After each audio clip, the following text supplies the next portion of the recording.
Today, I rise to come to the floor to speak on the impact of sequester on the American people, on their safety, their security, our economy, the way local and state governments can use wise resources and protect their people. Mr. President, I know that we've each been assigned by 10 minutes. I have a robust number of the Appropriations Committee that want to speak. I ask the chair, presiding officer, to let me know when I've used 5 minutes. If Senator Landrieu's here, I will then yield to her. The senator will so be notified. Well, Mr. President, I come today not only as the chair of the entire Appropriations Committee, but as the chair of the subcommittee that funds the Commerce Department, Justice Department, and the majority of our science agencies.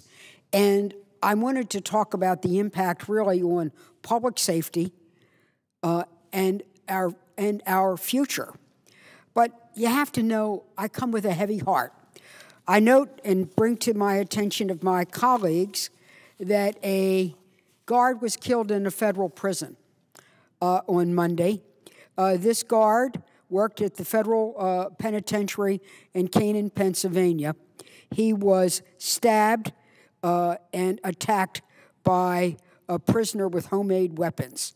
The entire Justice Department, the Office of Prisons, the union people that represent them, we all mourn for Mr. Eric Williams' death. And we mourn, we don't know the full extent, and I will be asking for a report on the investigation on how this happened. But one of the things I do know, as the chair of the committee, we face prison overcrowdings. We have federal prisons, some we don't even open because we refuse to put the money in.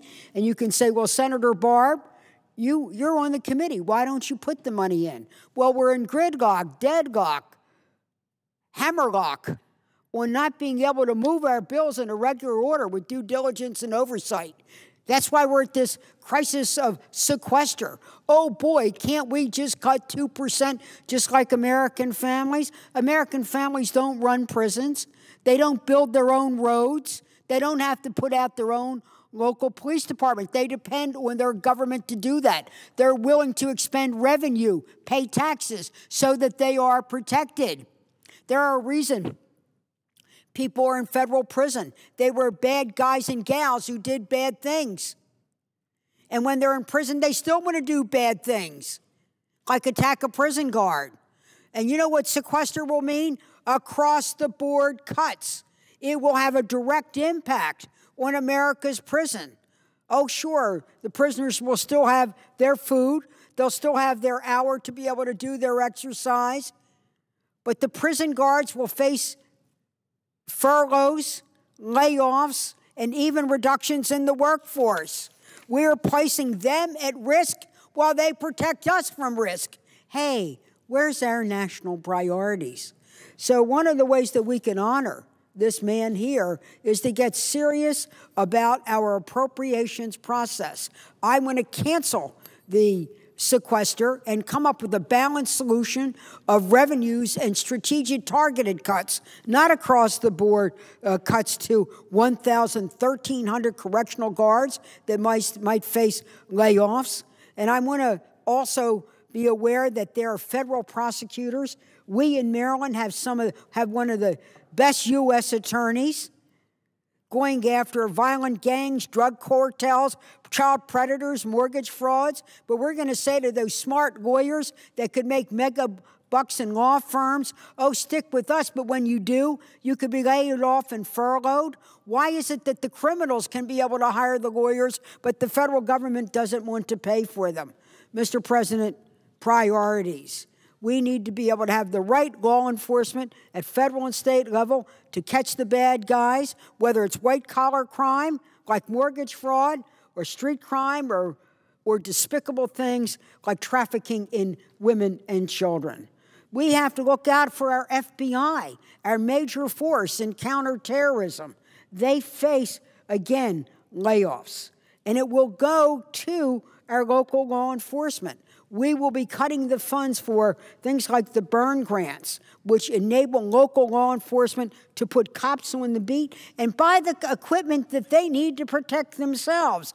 There's a program here that we have a line item. It's not the biggest thing in the federal budget, but it's the biggest thing to cops. Why? Because it buys bulletproof vests. Advise the senator she's consumed 5 minutes. Well, I could talk another 55. I could talk another 505. But I want everyone to get the point that cuts have consequences. So platitudes like, oh, why don't we cut the budget like families do? Well, let's do what families do. They, first of all, make plans and stick to them. I think it's time we have a regular order. I want to deal with this sequester now. I want to look at this thing called the continuing resolution. So we resolve the funding for fiscal 13. For fiscal 14, to work on a bipartisan basis across the aisle and across the dome. Let's look at our spending, how we protect the American people, and make public investments that help create jobs today and jobs tomorrow. In conclusion, before I turn to my most able subcommittee chair on Homeland Security, Senator Landrieu, I just want to say to the family of Officer Eric Williams, the entire Senate wishes to express his condolences to the family. And I believe that we show our deepest sympathy is to make sure it doesn't happen in our federal prisons. Let's get on and solve the problem of sequester. Let's work together and get the job done. Mr. President, I yield to Senator Landrieu, the chair of the Subcommittee on Homeland Security, a really crucial committee.